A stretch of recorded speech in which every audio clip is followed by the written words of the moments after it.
You are tuned in to Kids In the Pit.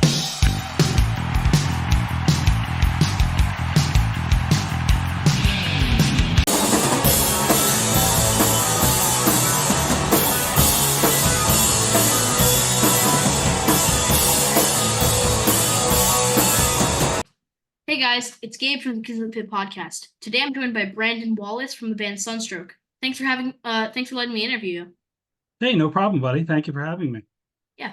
So what do you do in Sunstroke? And you've played in some other bands prior to Sunstroke, right? I have. I played drums in Sunstroke. I have for played drums in the band for a few years now. And I have played in some other bands, a lot of bands. So I hope you have the time for this. My first band was a band called I Hate You. I apologize for the vulgar language there. Um, Definitely not as bad as some people talk of in here. course. Um, then I was a band called Christ, and I was in a band called Memorial Day. And after that, I was in a band called Damage for a while. And after Damage, I filled in for a band called American Nightmare for a little while. After that, I was in a band called Knives Out. It keeps going a long time. I filled in for a band called Most Precious Blood. I was in a band called Champion for a while.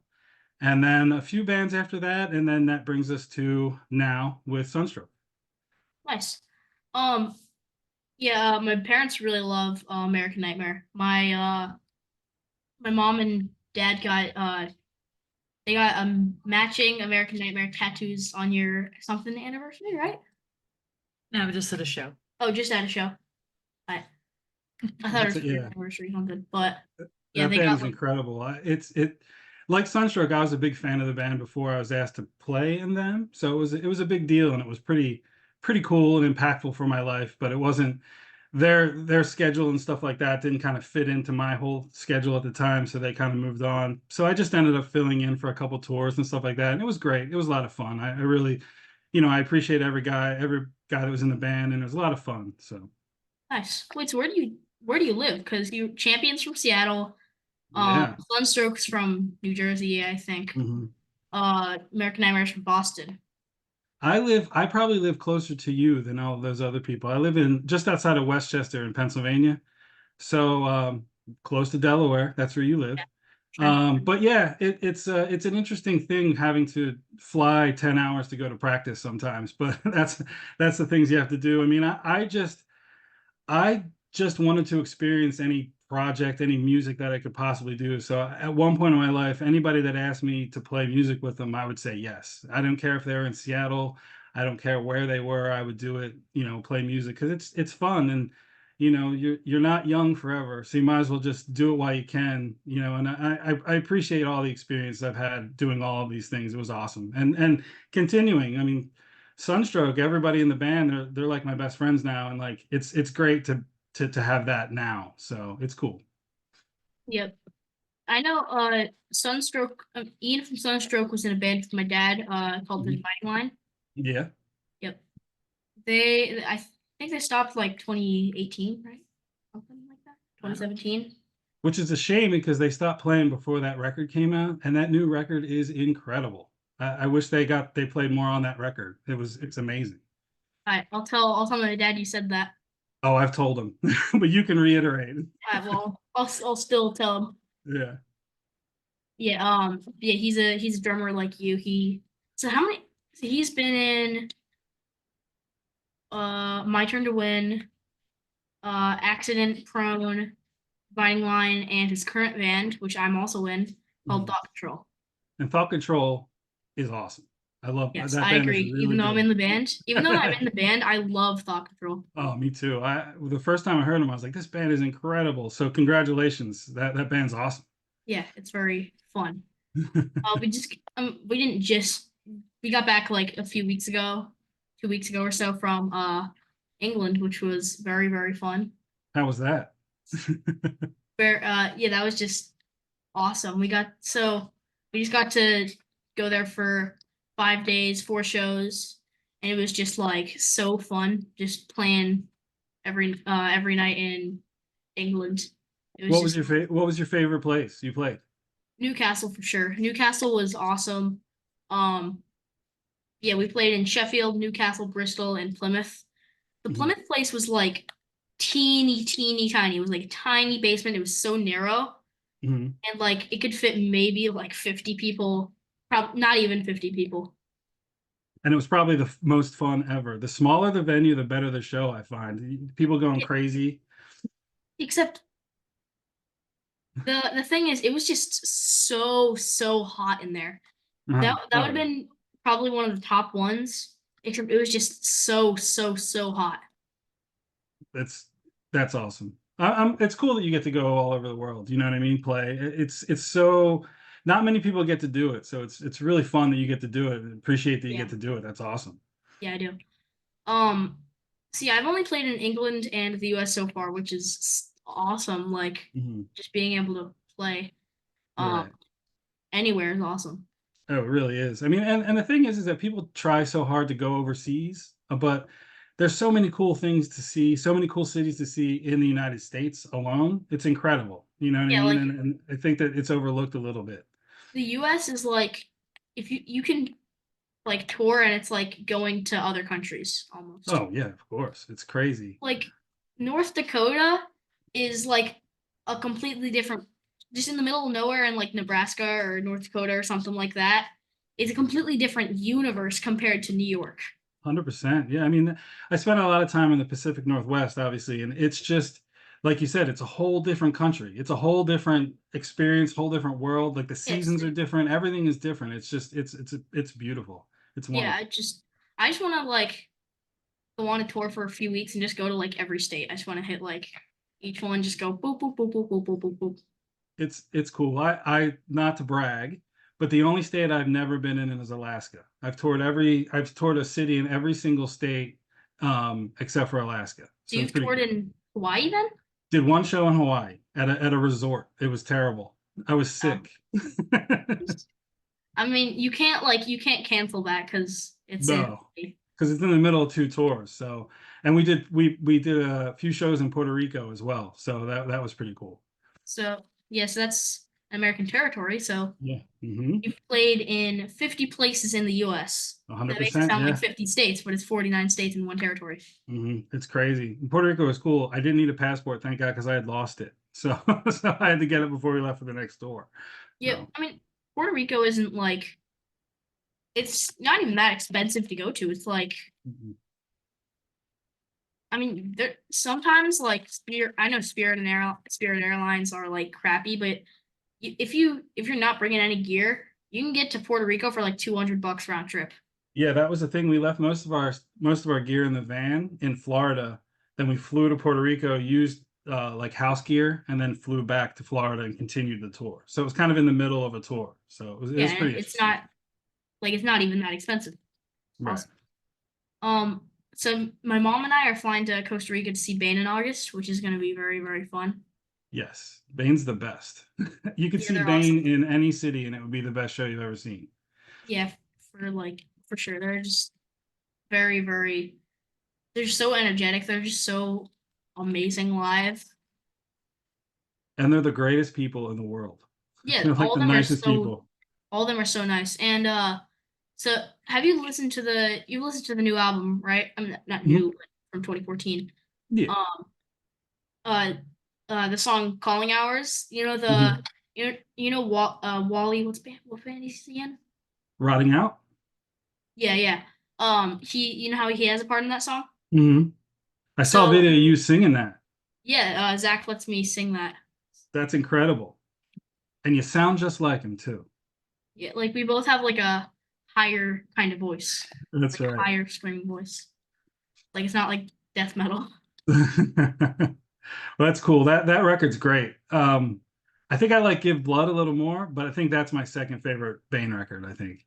I'm not sure why. I just don't I don't know. I just don't like Give Blood that much. Like there's a few songs on there that I like, but I just am compared to the other albums, I'm just not a huge fan of it. I'm not sure why. Yeah, I mean, for me, it was we played a lot of shows with them, and or I played a lot of shows with them at that time. So it's kind of like the record holds a lot of memories for me more than Yeah. anything. So when I listen to it, it brings me to a place. So so I don't know, that band in general is just awesome.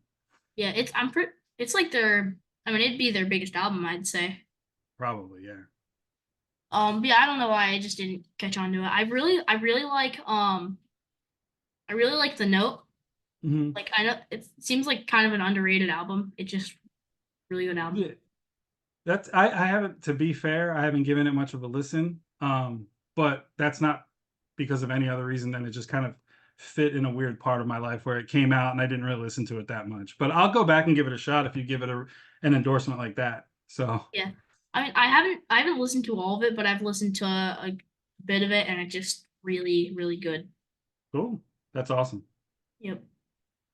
So what year did Sunstroke start?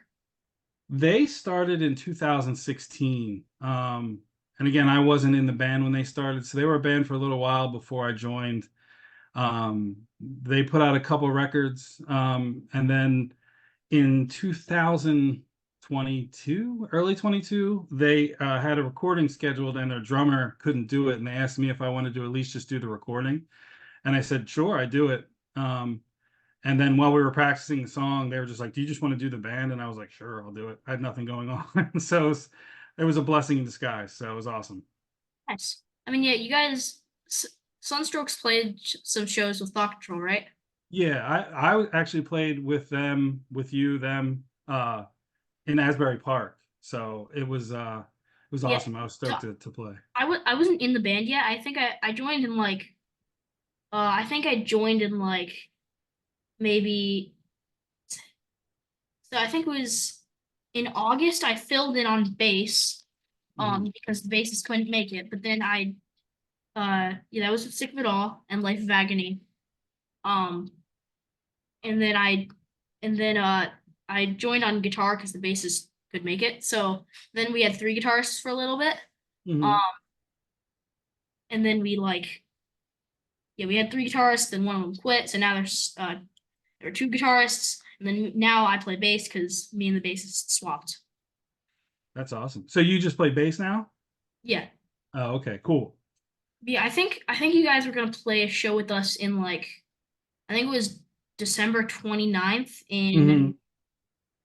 Cape May, New Jersey. Yeah. I think for some reason you guys aren't able to make it or something. Yeah, there was a sickness, so we had to drop off. We weren't able to play it, unfortunately. Yeah. I mean, we'll get I bet we'll get to play with you guys. Yeah, no I'll get doubt. to play with you guys soon. Yeah, 100%. That'd be awesome. Yep. Do you have like a favorite Sunstroke song?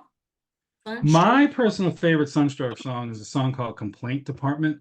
It's on one of the earlier records, and we don't play it, and they won't play it. And I don't understand why, but it's my favorite Sunstroke song, and they won't play it, and it makes me mad. So I don't know. Well, maybe I can convince them someday, but as of right now, they won't let me play it. Maybe you can bribe them? I'm gonna try. I'll threaten to quit if they won't play it. We'll see how that goes over. Yeah. You can threaten to like smash Ian's guitar or something. I wouldn't. I'm a little afraid of Ian. I wouldn't do that. Yeah, I know, I'm kidding. That's probably not a good idea. Yeah. Um, yeah, what was your first, so what was your first punk or hardcore show you attended, and how old were you? My first hardcore or punk show it was in middle school, probably eighth grade. So I don't know, probably like 13 or 14, maybe something like that. But it was a band that some of the dudes in the band were in my school. It was a band called 2.5 Children. They were from my area. Probably never heard of them, but they're still one of my favorite punk bands of all time. Mainly again because they're from this area. I love that band still to this day. Probably if you listen to them, you're like this, you would probably think that they were horrible, but it's I love them. But that was like one of those things where I walked into the unknown. I didn't know what was going to happen, and it just changed my whole life. And I'm like, this is where I'm supposed to be. I'm supposed to be here. You know, it really changed my life. It was awesome. Nice. So where is your favorite place you ever toured in? Um, I love, like I said before, I love traveling the US a lot. Like I love but it's not, I mean, it's just because I enjoy it so much. I like the history. I know everything, but going overseas is fun in its whole different thing. We went to Japan and that was amazing. Oh, It was Sunstroke? scary. No, I was in Japan. I went to Japan with Champion, Oh, and we nice. were there and that was awesome. It was just a really cool, it's just totally different. Everything's totally different. Like, so it's very interesting, but I always have fun. And I mean, how in London, England is awesome. It's just I mean, it's just getting to travel anywhere is probably my favorite part of anything. So Yep. it's hard to pick a favorite, but I just traveling in general is awesome to me. Nice. Yeah, I went to Japan in January actually because Sick of It All was playing, and Mhm. we decided like, let's see if the tickets are cheap.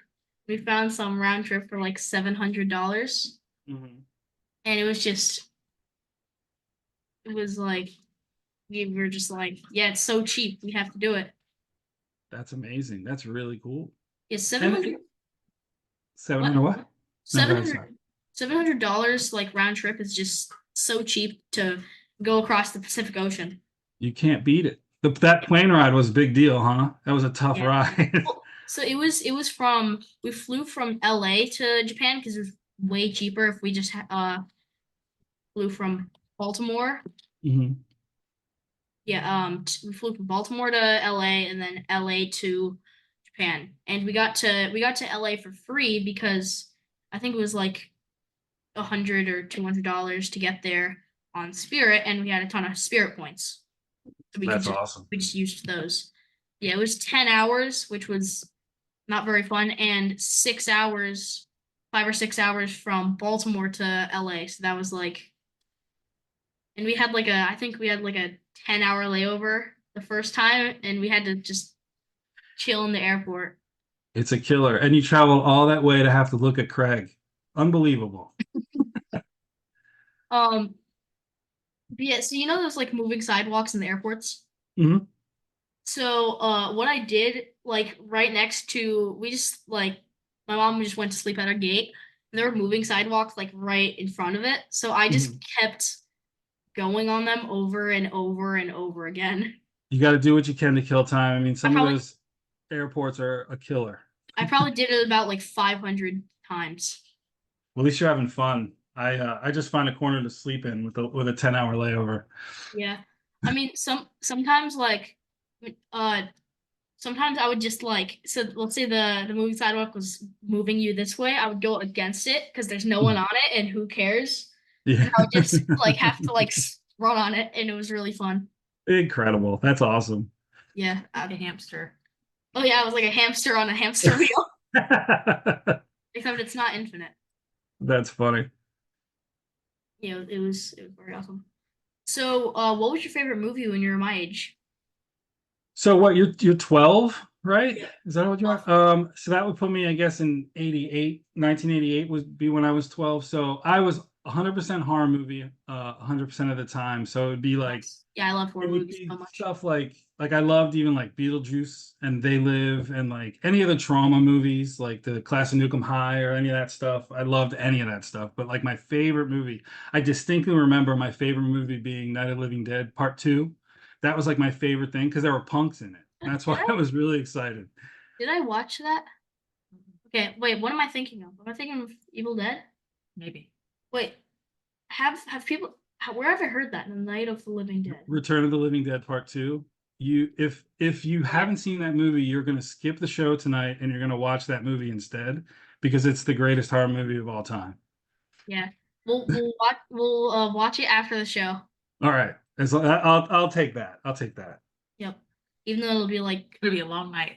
wait, how long is the movie? You have a cell phone. You can watch it on your phone on the way home from the show. Nah. I want to watch it on the projector. Okay, we'll see. So how long is the movie though? I don't know. Look it up. How you know? I don't know. It's like an hour and a half. It's like an 80s not horror bad. movie, so it's not very long.